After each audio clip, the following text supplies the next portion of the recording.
guys. Sure. Aloha, everybody. I'm so pleased to see everyone. Couldn't be more pleased. I want to start. Let me start again.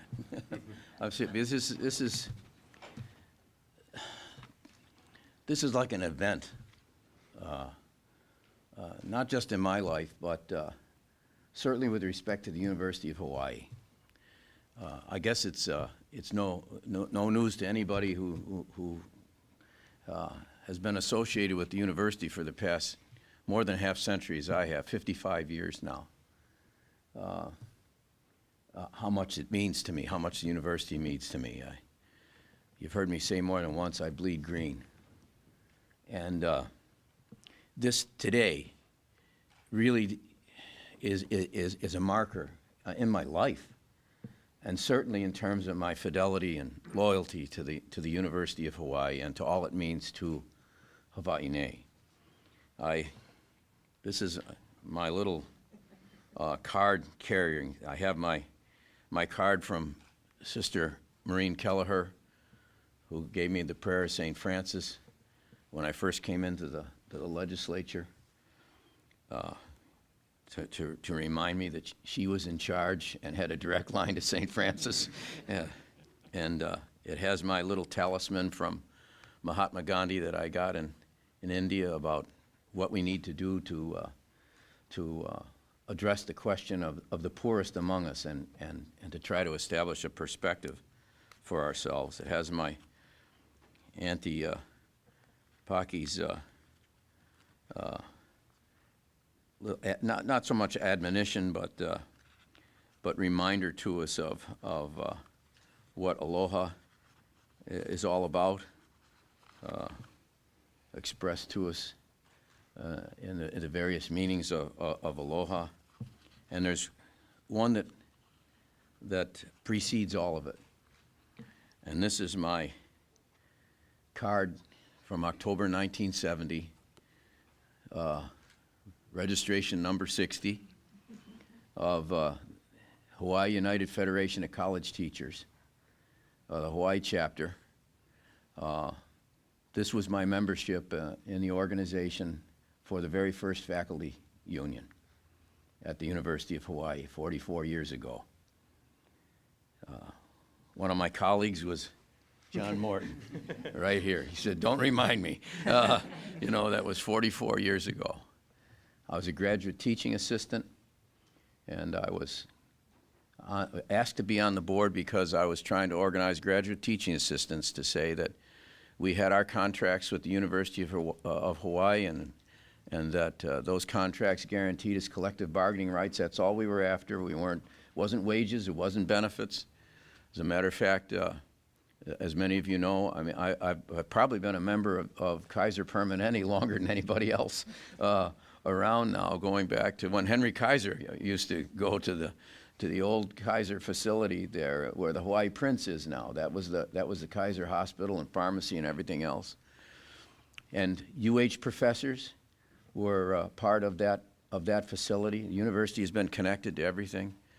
I understand that we have a fire ant situation we're coming to grips with today, and David Duffy, right from the faculty, the president of the faculty union, is an expert on dealing with that. The university, right? I mean, those fire ants are even cooperating with us today by indicating how the university is so essential to the very social and economic and fabric of the state of Hawaii. So it's with a great deal of pleasure, a genuine pleasure and satisfaction that this graduate teaching assistant from 44 years ago is able to announce today a 2-year tentative agreement for the University of Hawaii faculty, which will, of course, enable us to have a very solid foundation going into the next legislative session in terms of budget projections and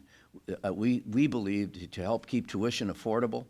The faculty has and the administration at the university have been working very, very hard to craft an agreement that will be fair to the faculty and recognizes the tuition circumstances of UH students.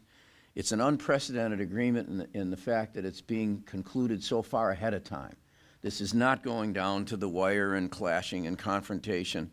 On the contrary, what we decided to do and hoped it would set a standard for collective bargaining for all public employees as we move forward is to let's put the mission in front of us and let's see what we can do together to bring a conclusion that is fair and encouraging to all public employees, and at the same time serve the public interest of the broader public as well, and meet all the requirements of collective bargaining in the process. So it is absolutely clear to me today that this mission that I started out on 44 years ago, never having the slightest notion at that time that I would have the responsibility and the capacity to work a collective bargaining contract that I believe sets not only a standard but enables the university to move forward under the leadership of President Lassner in a very progressive manner, with full confidence that the faculty and the university as an institution is recognized as one of our most precious resources. So I congratulate the University of Hawaii Professional Assembly, which is the current and contemporary manifestation of the faculty union process that started 44 years ago. And I believe leads the way in providing for a quality higher education, preparing our students to enter society and the economy, and to attract internationally renowned research from a teaching aspect, from a research aspect, from a community service aspect. The University of Hawaii is the heart and soul of what Hawaii is all about. And so I couldn't be more pleased than to be with these gentlemen today. And so I would like to introduce first then to perhaps elucidate a little bit more on the agreement and the process and the significance of the agreement for the faculty, my old friend and colleague, J.N. Musto, who I believe is going to be retiring after this session, and from my point of view, is doing so at the peak of his career with a I believe, a singular triumph of what it means to bargain collectively on behalf of not only his membership, but on behalf of the people of the state of Hawaii. Congratulations, Jim. Thank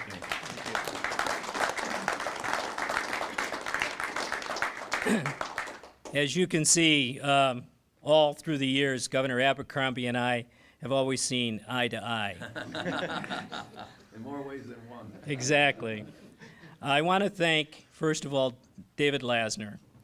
David Lassner, even though he was in an interim position, took the bold step of coming forward and being willing to address the idea that we might be able to reach a collective bargaining agreement without the general animus that has characterized perhaps the last 40 years of bargaining between UHPA and the university administration. Even when we were able to reach agreements that were quite good and beneficial to the bargaining unit in general, the tone of the bargaining always played out like a kabuki dance. This time, there was no kabuki. It's as if we cut away all of the other things in between and came down to the final moments and said, how can we rationally reach a good agreement that meets the needs of the faculty, the needs of the university, the students, and the community at large?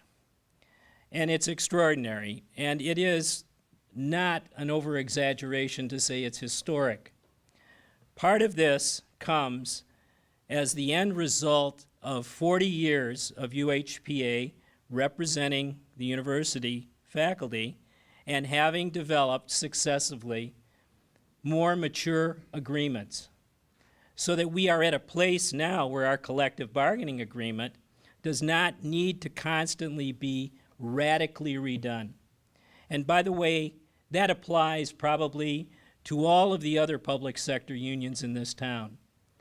And it is my hope that those unions as well will be able to find the same kind of understanding that came from Governor Abercrombie and President Lasner that led to this agreement today.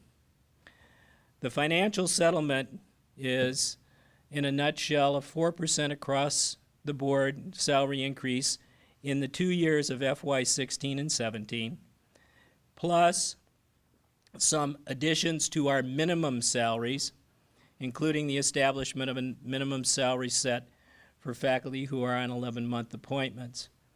It addresses the needs of our adjunct and our temporary faculty, our lecturers. Yay! Yay!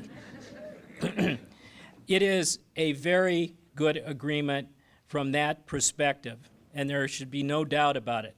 It also happens to fall within the range of the settlements that have already been reached by UPW, HGEA, and HSTA over the same time period.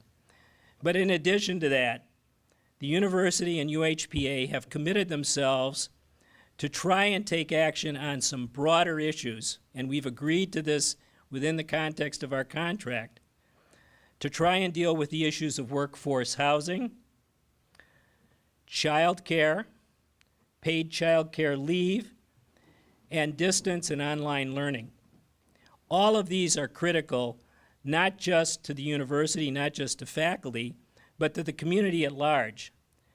And with respect to the first three items, we believe that the only solutions that are viable are ones that can be transferred from the university to the community, to other public sector employees, and to the private sector in general. So with that, I'm extraordinarily pleased and hopeful about the future. As Governor Abercrombie said, I have announced that on August 31st, 2015, I would retire after 35 years as executive director of the faculty union. And it was my obvious concern that perhaps we would be in a situation once again where our contract would have expired on June 30th, but we would not have reached an agreement during the 2015 legislative session, meaning we would have been without a contract on July 1st of 2015, and the public would have been faced with our right to strike as an impasse resolution mechanism. That has been avoided. It is something that we will not have to go to, and for that, I am extremely pleased. I have never, I think, ever shirked my responsibility to represent the faculty vigorously. And if we needed to strike, I have recommended it, and when necessary, we have walked out. But that is not the end game. And if anyone thinks it is the end game, they do not understand what collective bargaining is all about.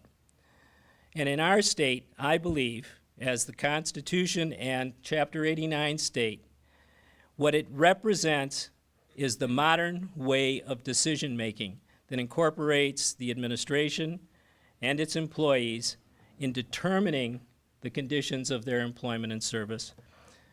Thank you for indulging me probably more than I should have been indulged. It's okay, this is the last time, Jay. This is the last time. I want to say to everyone, aloha. How about it for JN? Thank you. Great work. And now, in perhaps one of the, I guess one of the first really official pronouncements, other than policy and other things of importance within the university, I couldn't be more pleased than to be able to introduce President Lasner to speak about the importance of the agreement as far as the university is concerned. Thanks, David. Congratulations. So, I'm seldom the briefest speaker at an event, but I think I can pull it off today. So let me just echo the sentiments of the governor and JN. This is a very, very happy day for the university. We were, and I want to acknowledge JN's leadership in suggesting this. I would say before I started as interim president, he was on my radar with this notion of trying to reach a very early settlement. And I don't know that any of us believed it would be possible to reach a tentative agreement more than a year in advance, but that's what we have done. For the university, this just provides immense stability in understanding the financial commitments, but also in understanding that we're working together with our faculty to advance the institution, both in terms of the financial aspects of the agreement. Several of the specific clauses that Jan mentioned are really looking after the people toward the bottom of the faculty pay scale as well, and also addressing some of the key issues that have come up within the university that have also been concerns of the Board of Regents as well. So let me thank Dr. John Morton, Vice President Morton, who probably may have card number 61, although I don't think he still has it, but he was part of that original faculty union pre-UPA as well, and has led UH negotiations many times, and I was very grateful to have his experience and expertise available. Board Chair John Holzman and Vice Chair James Lee, who are here today, when we briefed the Board of Regents about where we were heading once we had the framework, the board expressed full support for moving ahead with this agreement, and we're hopeful that the faculty will approve it as soon as they're back at work in August, those who are not at work all summer, of course, which is many, many of them. And finally, let me thank the governor and the administration. You know, we hammered out most of this together with UH and UPA, and especially John and JN leading the charge with Dr. Dave Duffy and myself assisting as well.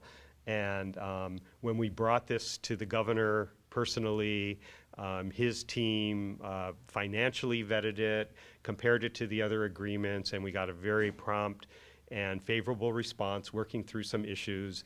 And I think, as Jan said, there was no acrimony. We all worked together to come to an agreement that I think everyone is really quite pleased with, and we're looking forward to the support of the legislature next session. Thank you. Yes. I'd like to give the opportunity then to, in the wake of President Lassner's remarks about how it took a team to do this, I do want to recognize Neil Dietz from the our Office of Collective Bargaining, who is the quiet catalyst in all of this.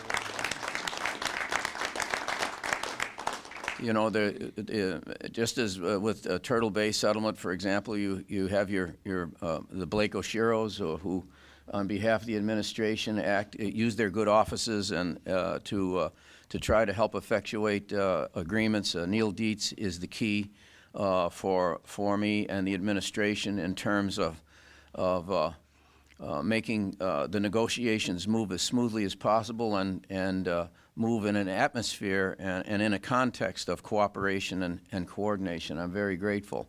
And key to that, of course, on the line from the administration point of view is John Morton, and of course from the faculty for Dave Duffy. And I'd like each of them, perhaps John, you could say a word or two if you'd like on this occasion, and then we'll conclude with Dave Duffy for the faculty.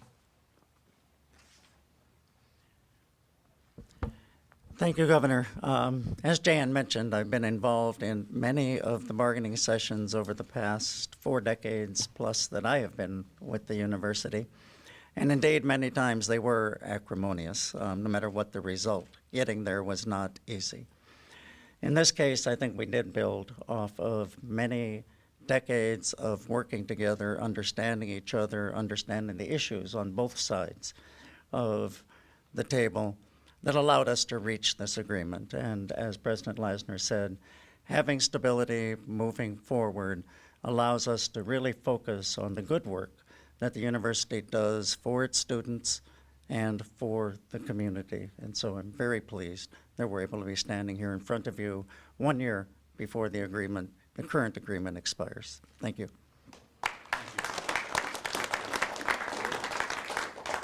You should never put a professor in front of an audience. I will try to be brief. Will be brief.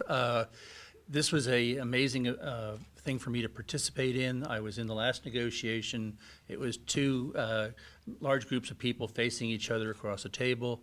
This one was four of us sitting around a coffee table and really trying to figure out what both sides needed.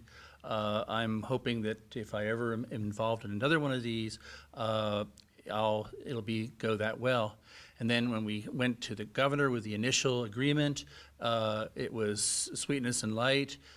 He was all for getting to a solution. And so I've been left with a warm glow about negotiating that will probably be beaten out of me at the next one. And this finally, to me, it's a year before it's due, and it gives us a chance. We've had uncertain and interesting times at the university, and this is a chance for us to put those behind us, to move forward, work with the administration, and try to do what the faculty do best, which is teach, do research and scholarship, and do outreach. So I'd like to thank everybody for getting to this point. It was an honor working with them all, and I look forward to a good future. Thank you. Finally, then, I want to thank the Board of Regents for their steadfast support of the process. Absent the certainty that the Regents trusted us and had confidence in us to be able to succeed, this would have been so much more difficult. So I think this bodes well. As President Duffy said, there's been some difficult times for the universities. Some controversial episodes have taken place. So we believe that the faculty agreement, the collective bargaining agreement, gives from the Regents right straight through the entire university community the opportunity with the beginning of President Lassner's presidency to not only have a new beginning, but to have a very solid foundation from whence to move forward for the university and for the community at large. And with that, we're concluded, and unless there are some questions or some observations anybody would care to make at this point, I just want to say congratulations to all. Thank you.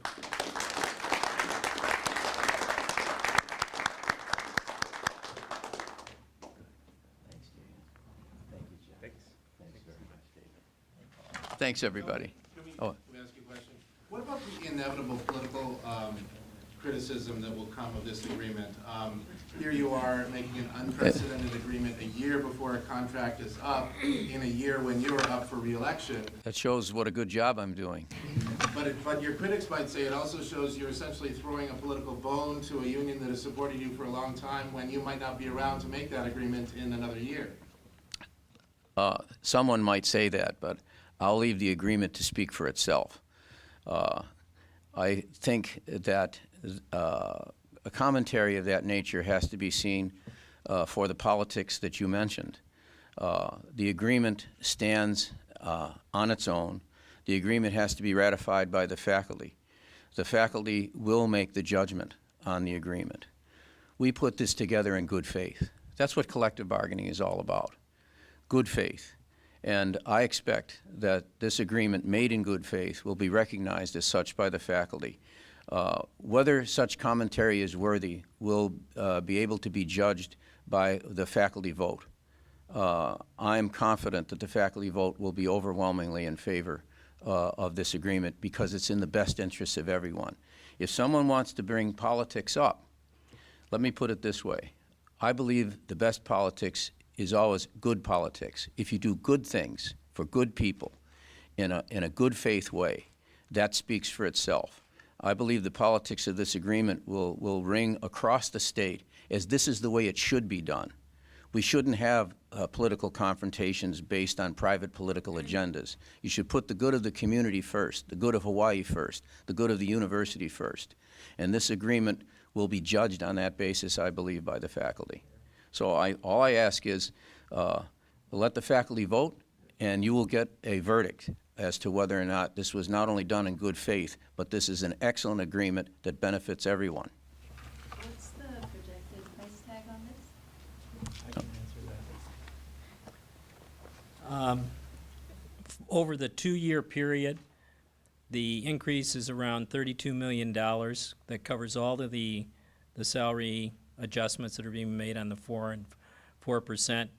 Again, in line with the other agreements that have been reached with HSDA, UPW, and HGEA as a proportion of the size of our relative bargaining unit, which is 4,000 people. What about healthcare? Does a percentage of the share of the employees' healthcare change, or what happens? We changed our healthcare provision to put in for FY 16 and 17 flat dollar amounts that reflect the increases, a portion of the increases that are certain to occur over those 2 periods, but it's hard to project because it's 2 years out and it's healthcare to begin with. Those will remain, again, within the same framework of relative percentages to the employers that it has been over the prior years. And I want to make one other point. When it comes to the EUTF and health insurance, we have one state fund for all public employees and public employee retirees. It is my belief under that system, we should not differentiate between bargaining units on the employer contribution, or to put it the other way, the portion that's being paid by the employees. UHPA has strived to get to that end. Unfortunately, we haven't gotten there. It's probably going to have to change. We're going to have to change our approach either statutorily or do something else to get to achieve that. But I do not believe any public employee should have an advantage over any other public employee over the employer's contribution to health fund. The governor is required by statute to present a 6-year financial plan. You do not have the luxury of trying to go year by year and avoid trying to come to grips with what costs are or what expenditures are. The legislature can set the boundaries, of course, for appropriations and authorizations for those appropriations, but the governor has to be the quarterback on the field, has to provide fiscal management. The collectively bargained agreement with the faculty at the university is taken into account by our financial plan, and what we will be able to present in January to the legislature is a financial plan taking into account collective bargaining agreements and reasonably projected agreements. I'm hopeful that all contracts are settled at the present time. So I'm hoping this will set a foundation for it, and it's all taken into account. The end of the fiscal year is coming. Within the next couple of weeks, you will find that we have a very robust and healthy ending balance, and one that has been in the black for ever since I took office, and it will continue to be so. So I'm very confident that we will be able to present a financial plan that will incorporate not only this agreement but other agreements as well, and still have an ending balance in the black. Some of you heard me say we're back, we're in the black, and we're on the right track, and this agreement is in line with those, not only those sentiments, but the fiscal management policy of this administration. I guess for you, President, this past session there was some challenge getting the legislature to approve previously agreed upon salary increases for the faculty, and might tuition be affected by this increase if it doesn't? So I do want to thank the legislature for their support. They did fund the increases that were negotiated, the 3% for the previous and current fiscal years, or the current and next fiscal years. What I would say the precedent moving forward, and we wrote this into the agreement, is that if the legislature does not fund with general funds these increases, then the agreement does not take effect. So that was the protection that the governor referred to regarding tuition. I want to make clear, crystal clear, that this agreement had as one of its premises during the discussions and negotiations that we not adversely affect tuition for the students. Therefore, the financial plan that I am presenting represents a clear understanding on my administration's part that we are looking out for the tuition requirements of UH students throughout the system on every island. My financial plan is in the black. My financial plan is on the right track. And the financial plan will stay in the black. The legislature can be assured in January that we will be presenting a budget to them fully funded and capable of meeting every contingency, not only in this collective bargaining agreement, but any others we're able to reach. And the students can rely on the fact that tuition will not be a resource that's going to be sought in order to do the funding. Okay? Thank you very much. Thank you, everybody.